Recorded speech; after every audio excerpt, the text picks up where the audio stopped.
Bonjour à tous, bienvenue sur la chaîne Épargne, Investissement et Patrimoine. Aujourd'hui, on va regarder trois titres, à savoir Airbus, Rémy Cointreau et Inat Pharma. Alors, point important, comme d'habitude, les informations présentées dans cette vidéo ne constituent aucunement des conseils en investissement. Celles-ci ont un but purement éducatif. Alors, on va commencer avec le titre Airbus. Donc, on regarde le graphique en fréquence mensuelle tout d'abord, pour avoir un point de vue général sur le titre. On peut voir ici, donc je vais récupérer la première bougie ou la première chandelle ici. Première bougie, d'accord, que le cours d'ouverture d'Airbus, donc en 1999, était de 22,40 €. D'accord, donc on a une première information, cours d'ouverture 22,40 €. On voit que le titre, entre 1999 et 2013, a évolué dans un range, compris entre 6 € et 35 €, d'accord, avec la formation ici d'une sorte de double bottom. Alors même si c'est pas réellement un double bottom, puisqu'on n'a pas de tendance baissière avant, comme ceci, mais qui correspond à un double bottom. On a un double creux ici, et comme on a un double creux, on peut reporter la hauteur du V, des deux V, d'accord, du W. Donc je reporte la hauteur du W comme ceci. Voilà. Donc on avait une large base donc qui court sur environ 15 ans. On s'extirpe de cette large base et on avait un objectif de cours ici à 60 €. Objectif atteint en 2015. Et on voit que le titre oscille ensuite au sein d'un canal haussier. Canal haussier ici, avec une cassure par le haut en 2017. Et on passe ensuite dans une forte hausse du titre, Airbus, avec un canal haussier très marqué. Et donc on peut voir que depuis 2017, le cours Airbus est passé de 62 € à près de 139, donc à 139 €. Donc si je regarde l'augmentation du titre sur cette période, je peux voir que en gros entre 2013 et 2017 le titre a pris 74%, et je peux voir également qu'entre 2017 et aujourd'hui, donc de 2020, le titre a pris 131%. Alors la question qu'on peut se poser, c'est est-ce que la hausse d'Airbus va se poursuivre, d'accord, et est-ce que le titre peut aller plus haut? Donc c'est ce qu'on va regarder tout de suite. Alors, ce que j'ai fait ici, vous voyez, ce que j'ai fait, c'est que j'ai repéré la dernière oscillation ici, et donc je reporte cette dernière oscillation. Donc je prends ici, j'avais déjà tracé l'auteur de ma oscillation, et je la reporte sur la zone de cassure ici, comme ceci, voilà, ce qui me donne un objectif. Alors on va essayer de bien le positionner, voilà, ce qui me donne un objectif sur Airbus à environ 141 €, et donc on va l'écrire ici. Voilà, prochain objectif sur Airbus, 141 €. Ok. On va mettre ça en noir, comme ceci, voilà. Voilà, donc on voit que le prochain objectif est assez proche, puisque le cours est à 139 €, que le prochain objectif est à 141 €, donc on est quasiment sur l'objectif. Alors on va essayer de zoomer un peu. On va essayer de zoomer un peu sur le titre, d'accord, pour voir ce qui se passe au niveau des chandeliers japonais. Donc au niveau des chandeliers, on n'a pas réellement d'alerte. On a une figure ici, donc on a un pendu ici. Donc un pendu, c'est l'équivalent du marteau, mais sur une phase ascendante, d'accord. Donc on est sur un mouvement haussier, et on observe ici, vous voyez, un petit corps avec une longue mèche en bas, et ça, on appelle ça un pendu. Alors, les pendus sont parfois des figures de retournement. Généralement, ce sont des figures de retournement qui arrivent en fin de tendance, mais ce ne sont pas des figures de retournement on va dire sur lesquels on peut avoir le plus confiance. Donc a priori sur le titre pour l'instant pas de problème au niveau des chandeliers japonais. Par contre, si on se concentre sur le RSI, donc ici, on peut voir que le titre présente une divergence baissière, d'accord? À savoir que entre 2018 et aujourd'hui, donc 2018 et aujourd'hui, les cours ont fait de nouveaux plus hauts, très marqués, hein, tandis que le RSI, lui, est sur une phase où n'a pas fait de nouveaux plus hauts, d'accord? Si on compare les deux, j'ai un RSI qui baisse et j'ai un cours de bourse qui monte, ce qui me laisse penser que potentiellement, on pourrait avoir des dégagements dans les mois qui viennent. Alors ce sera confirmé, hein, d'autant plus que si on regarde bien, réellement on a une divergence baissière entre 2013 et aujourd'hui. D'accord, 2013. Donc le cours d'Airbus en 2013 était à 55 €, aujourd'hui on est à 139 €. Et potentiellement on a une divergence baissière, donc c'est-à-dire que le cours continue de monter, mais le mouvement s'affaiblit légèrement. D'accord. Donc ce qu'on peut anticiper ici, hein, il n'y a rien pour l'instant, il n'y a aucun signal, donc pour l'instant le cours continue d'être haussier, hein, à court terme tout du moins. Ce qu'on surveillera ici, donc sur la zone des 141 €, c'est éventuellement un retournement passager du marché, donc il faudra surveiller un peu les chandeliers japonais et surveiller pour voir si le cours ne redescend pas dans une zone qui pourrait se situer. Donc on pourrait imaginer ici un retest, je vais le marquer ici, un retest ici du bas du pendu, comme ceci, donc éventuellement retest du bas du pendu, après avoir franchi les 141 €, et après il faudra voir ce qui se passe. Pour l'instant aucune inquiétude, on retient juste la divergence baissière sur le RSI entre 2018, hein, qui est tendance baissière marquée entre 2018 et maintenant, tendance baissière, donc divergence baissière sur le RSI entre 2013 et maintenant, beaucoup moins marquée, d'accord? Le point important est entre 2018 et maintenant. Voilà, ça c'est pour le titre Airbus. Alors on peut quand même jeter un œil, je vais enregistrer ce que j'ai modifié, voilà. On peut quand même jeter un œil au graphe hebdomadaire. Alors sur le graphe hebdomadaire, donc on voit qu'on oscille toujours au-dessus des moyennes mobiles exponentielles, qu'on est au-dessus de la moyenne mobile exponentielle 5-8 périodes, ok, donc ça présente pas de problème. On a également par contre une divergence baissière au niveau du RSI. Ça présente un peu plus de problèmes. On sait que le titre Airbus, et ça il faut le garder à l'esprit, bénéficie quelque part des problèmes du titre Boeing. Donc on peut imaginer que quand Boeing aura résolu ses problèmes, il pourrait y avoir des prises de bénéfices sur le titre Airbus. Ça paraît logique. Et donc on surveillera un peu ce qui va se passer dans les semaines qui viennent. Voilà, on pourra avoir ici aller toucher le haut du canal haussier sur la zone des 142 € à peu près. Et il faudrait voir donc si le titre continue de monter ou si on assiste à une prise de bénéfice qui pourrait ramener le titre sur la zone éventuellement des 123 €. Voilà. Ça, ce sera à suivre sur le titre Airbus. On va maintenant regarder le titre Rémy Cointreau. Donc on y va. Rémy Cointreau. Et donc comme d'habitude, on va commencer par la vue du titre. Donc Rémy Cointreau en vue mensuelle. Donc en fréquence mensuelle. Hein. Quand on analyse des cours de bourse via des graphiques, l'idée est toujours d'avoir une vue d'ensemble, c'est-à-dire de commencer par regarder le titre en fréquence mensuelle, et puis de commencer à zoomer mensuel, donc puis ensuite fréquence hebdomadaire. Alors comme on est des investisseurs de long terme, on va surtout s'intéresser aux fréquences mensuelles et hebdomadaires.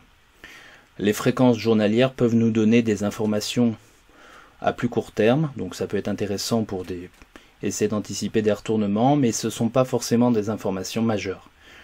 Les informations à long terme, par exemple si on se concentre sur les gaps, les informations les plus importantes ont lieu en fréquence hebdomadaire et mensuel.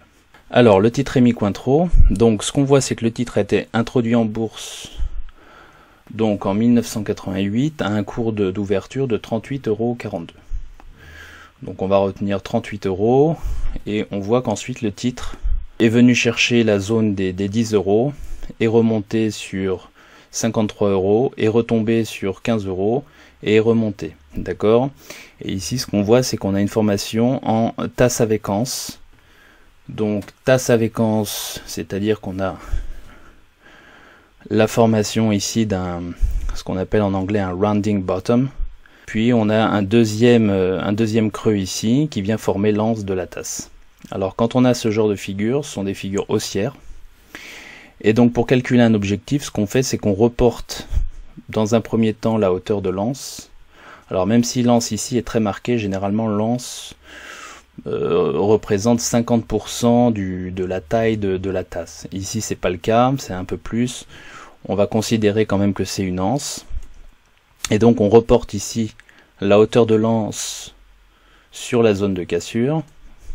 Et on obtient un premier objectif ici à environ 91 €. D'accord? Et donc on voit que l'objectif a été atteint ici en 2012. Alors, généralement sur les tasses à vacances, on fait la même chose avec la tasse, pardon. Et donc ce qu'on fait, c'est qu'on reporte la hauteur de la tasse également sur la zone de cassure. Donc comme je l'ai fait ici. Ce qui nous donnait à l'époque un objectif de 96 €. Alors 96 €, ce qu'on voit, c'est qu'effectivement le titre s'est arrêté sur cette zone. Donc on est allé chercher 96, 91, 96 € et puis le titre s'est retourné pour retester ici la zone de cassure et repartir de l'avant.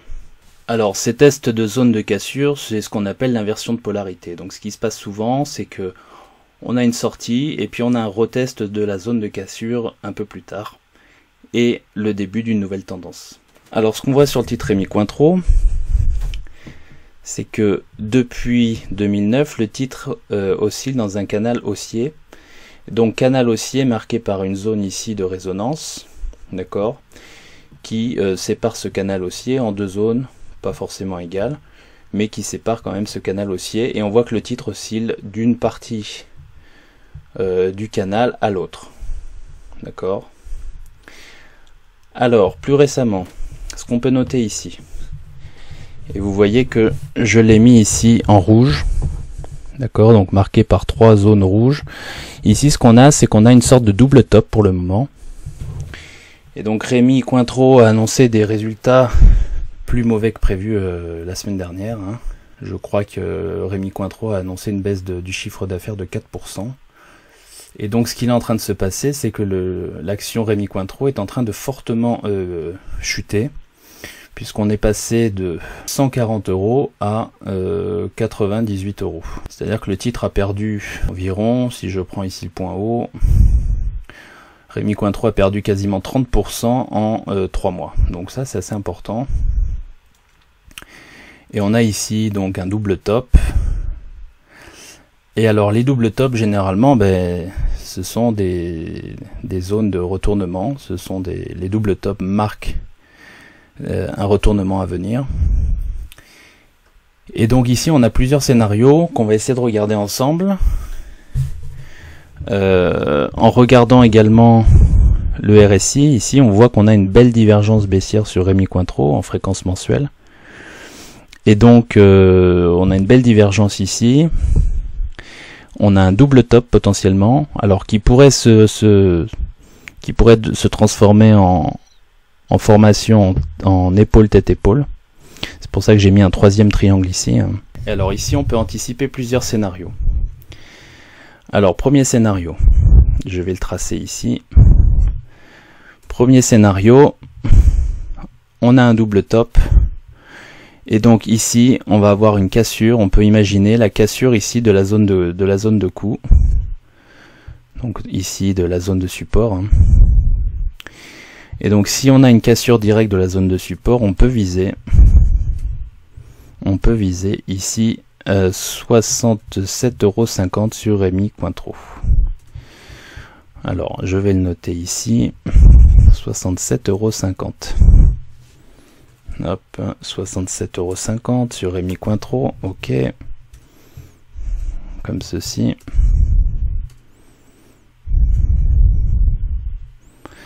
Voilà. Alors ça, c'est le premier objectif, hein. Alors, c'est un premier objectif si jamais le cours vient clôturer en fréquence mensuelle sous la zone ici des 96 €. Deuxième objectif potentiel. Je reporte ici le deuxième V, donc le deuxième V inversé, la plus grande hauteur, sur la zone potentielle de cassure. Donc on va le mettre ici, on va essayer de le redresser comme ceci. Voilà. Je vais le mettre un peu à côté, comme ça on va le voir. Sinon on le verra pas. Voilà, je vais faire ça comme ça. Deuxième objectif potentiel sur Rémi Cointreau. La zone ici des 55,50 €. Donc je vais le marquer ici comme ça. 55,50 €. Voilà. Alors, à l'heure d'aujourd'hui, ça paraît assez fou comme objectif, mais c'est tout à fait possible. Et alors, je répète une nouvelle fois, c'est possible à condition de venir casser la zone ici de coup, ou la zone de support. Alors, sur Rémi Cointreau, donc je vais sauvegarder ça. Ce que j'attends personnellement sur Rémi Cointreau, plutôt, hein, mais ça ne veut pas dire que ça va se produire, mais ce que j'attends, c'est une réaction ici sur cette zone, et une tentative de remontée. Alors cette tentative de remontée, si je regarde les chandeliers japonais, on voit ici qu'on a une sorte de Marubozu, même si on a une mèche. On voit ici qu'on a un énorme Marubozu, ou Marubozu, ça dépend de la prononciation, et déjà on peut dire que en cas de remontée, le titre pourrait ne pas dépasser la moitié du corps de ce chandelier. Donc on peut déjà fixer, vous voyez ici, une zone de potentiel, et je vais le mettre comme ça, en pointillé, une zone potentielle de résistance très importante. Et donc on va l'écrire, zone de résistance très importante à hauteur de 129 €. 129 €. Si jamais le cours remonte, donc si jamais le cours de Rémi Cointreau remonte sur la zone des 129 €, on pourrait s'attendre à un retour des vendeurs. D'accord, donc ici je vais essayer de tracer en noir ce que ça pourrait donner. Donc le titre pourrait rebondir ici. On va mettre ça en gros comme ça, voilà. Et comme ceci, voilà. Donc le titre pourrait faire comme ceci, rebondir. Alors probablement en zigzag, hein, comme d'habitude. Voilà, comme ceci. Et on pourrait venir bloquer ici, vous voyez. Ça c'est un scénario qui est tout à fait possible. Ça ressemblerait un peu à ça, je pense. Ça pourrait, bien entendu, ce n'est basé que sur des probabilités et sur mon expérience, mais ça pourrait ressembler à quelque chose comme ça. On pourrait caler un peu et puis repartir à la baisse. Et casser. Vous voyez? Comme ceci. Alors bien sûr, c'est un scénario potentiel, il y a plusieurs scénarios. Soit on a ici effectivement, et là alors ça je vais le mettre peut-être en plus clair comme ça, pour bien montrer que c'est potentiel mais c'est pas encore réalisé. Soit on a un double top ici, d'accord, un double sommet, formation en double sommet, et donc retournement de tendance, cassure ici de la ligne de coup, donc je vais la matérialiser en noir. Ligne de coup en noir ici, je vais la mettre comme ceci. Voilà. Sauvegarder. Donc soit j'ai un double top, double sommet, marqué par une cassure de la zone de coup. Et donc premier objectif 67,50 €, deuxième objectif 55,50 €. Alors quand on a deux objectifs, ça veut dire qu'on peut aller chercher le premier objectif et remonter par la suite. On peut aussi aller chercher le deuxième objectif directement et remonter par la suite. On peut aussi aller chercher le deuxième objectif et ne pas remonter par la suite et continuer à baisser. Alors deuxième chose importante, quand on a une cassure comme ça après une longue période haussière, ce qui se passe généralement c'est que, et donc je vais le marquer comme ça, on a une cassure et puis on vient faire un retest comme ça de la zone de la zone de coup ou l'ancienne zone de support, et puis on repart à la baisse. D'accord, donc on repart à la baisse ensuite et le mouvement continue vers le bas. Voilà. Donc je vais sauvegarder ce graphique. Donc pour résumer sur Rémi Cointreau, attention, il y a quand même une alerte importante ici, avec potentiellement un double top, voire la formation prochaine d'un triple top, à savoir une formation en épaule tête épaule. Donc attention, ce qu'on surveillera fortement, c'est le support du canal haussier de long terme. Et donc je vais le matérialiser ici par une ellipse. On va mettre ça comme ça. Voilà, en jaune, un beau jaune, histoire qu'on voit bien le cercle ici. Voilà. Ce qu'on va surveiller surtout, c'est la zone ici de support. C'est ça qui va être important pour Rémi Cointreau. Voilà, donc attention sur Rémi Cointreau, il est en train de se passer des choses sur le titre. Dernière valeur du jour, on va regarder la biotech Innate Pharma. Donc on y va et on va commencer comme d'habitude par regarder le graphique en fréquence mensuelle. Alors ce qu'on voit sur Innate Pharma, si je me concentre uniquement sur le graphique et pas sur le RSI, c'est que le titre évolue donc depuis 2007. Donc le titre a été introduit en bourse en 2006 à un cours de 4,80 €. Donc 4,80 €, on voit qu'on n'est pas si loin puisqu'on est à 6,66 €, on n'est pas si loin du cours d'ouverture. Et ce qu'on voit, c'est que le titre évolue dans un canal haussier. Alors ici avec une fausse cassure dans la période 2015-2016. Et le titre donc évolue entre la résistance et le support du canal haussier. D'accord, donc actuellement on se trouve plutôt à proximité du support du canal haussier. On est à 6,66 €, on a marqué un plus bas en 2017 dans la zone des 5 €. Alors, on voit également qu'on se trouve dans un triangle ici, donc triangle qui marque généralement, alors qui peut marquer soit une consolidation avec une reprise de la baisse ensuite, ça c'est une possibilité, soit qui marque une zone de retournement. Alors, étant dans un canal haussier, on peut s'attendre à un retournement haussier, d'accord, sur le titre, et à une reprise de la hausse, donc une poursuite de la hausse au sein du canal haussier. Alors on va essayer de zoomer un peu sur le titre. Là j'étais en fréquence mensuelle, on va passer en fréquence hebdomadaire, comme ceci. Et alors ici on voit bien donc ce triangle de consolidation, avant peut-être une reprise haussière. Alors, on voit que le titre oscille au sein de ce triangle, d'accord, plusieurs fois, et on voit qu'ici on a des zones de support matérialisées en vert qui en fait correspondent à des zones de gap en fréquence journalière. Alors, je vais reculer un peu, ici je vais dézoomer. Vous voyez, on voit que le titre oscille vraiment, est marqué par des gaps. Alors je sais pas si on va le voir ici, il faut que ça télécharge un peu, vous voyez. Ici on a un gap à la hausse. On a un gap à la hausse en octobre 2018. Donc le titre part fortement à la hausse, vient toucher la résistance au sein de ce triangle, repart à la baisse, retester cette zone de gap, et vous voyez que on ne clôture pas cette zone de gap. Ça c'est un premier point important, donc ce gap est une zone très importante. On n'a pas clôturé ce gap, il est toujours ouvert. Puis le titre part à la hausse, donc je vais zoomer un peu ici, le titre part à la hausse et gap à nouveau à la hausse. Gap à la hausse, on vient chercher la résistance, et depuis, donc ça c'était, vous voyez, c'était en janvier 2020, et puis depuis on oscille à proximité de la résistance de ce triangle. Alors, plusieurs scénarios ici, et je vais revenir ici en fréquence hebdomadaire. Soit on revient chercher le support de ce triangle, et donc on revient chercher également le support long terme du canal haussier, soit le titre explose à la hausse, d'accord, et s'extirpe de ce triangle, qui dans ce cas-là serait effectivement un triangle de retournement.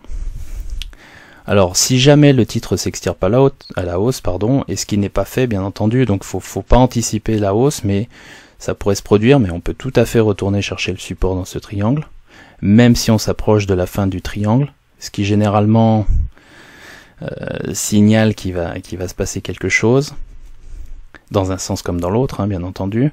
Si jamais on vient s'extirper ici donc de ce support, donc de ce triangle, on peut imaginer, et donc on peut calculer des objectifs que j'ai déjà matérialisés ici en bleu.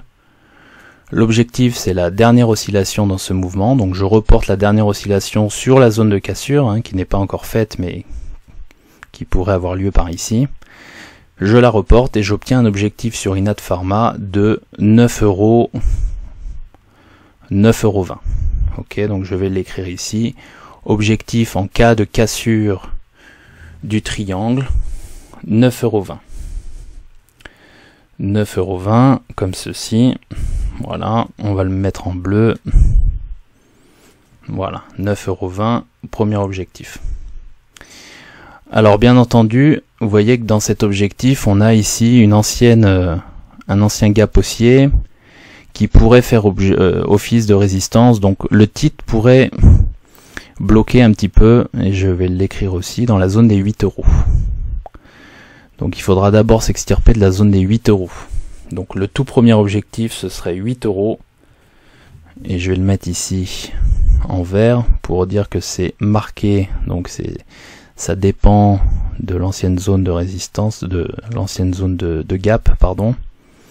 Et donc ici, il pourrait se passer des choses. À 8 €, il pourrait y avoir quelques vendeurs. Et vous voyez qu'ici, en plus, on a un énorme Marubozu et on a une zone ici très importante. Si jamais on s'extirpe de cette zone, prochain objectif, ici, 12,13 €. On va dire 12 €. Donc, je vais l'écrire ici, comme ceci. Objectif max à moyen terme, ou on va dire objectif maximum à moyen terme, 12 € sur Inat Pharma. Voilà.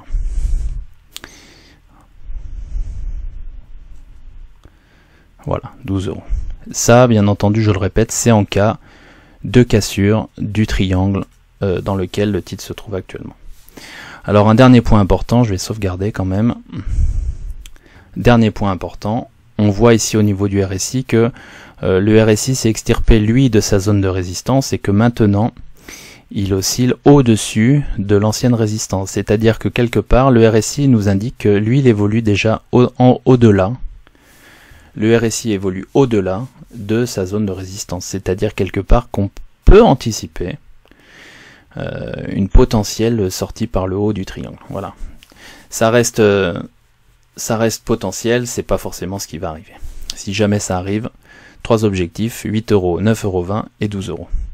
Et vous voyez que si on est dans cette zone des 12 €, on a ici une zone de gap matérialisée en rouge qui pourrait faire office de très forte résistance. D'accord, mais on resterait donc sur une reprise vers la résistance de ce canal haussier de long terme. Voilà, ce sont les objectifs sur Inat Pharma. On restera prudent, c'est une biotech, donc à toute nouvelle, ça peut partir dans un sens comme dans un autre. Au sein d'un portefeuille, on gardera à l'esprit que ce genre de valeur ne doit pas représenter un poids trop important, ça c'est important à dire, je pense. Voilà, si vous avez aimé cette vidéo, n'hésitez pas à vous abonner à la chaîne, hein, et je remercie d'ailleurs tous les gens qui se sont abonnés cette semaine, ça m'a fait très plaisir. Je vois qu'on est passé à 9 abonnés, ce qui est super. Je remercie également tous ceux qui m'ont envoyé des messages très sympas, et je vous dis à très bientôt pour de nouvelles vidéos. Bien entendu, n'hésitez pas à liker si vous avez aimé. Voilà, allez, à très bientôt, salut.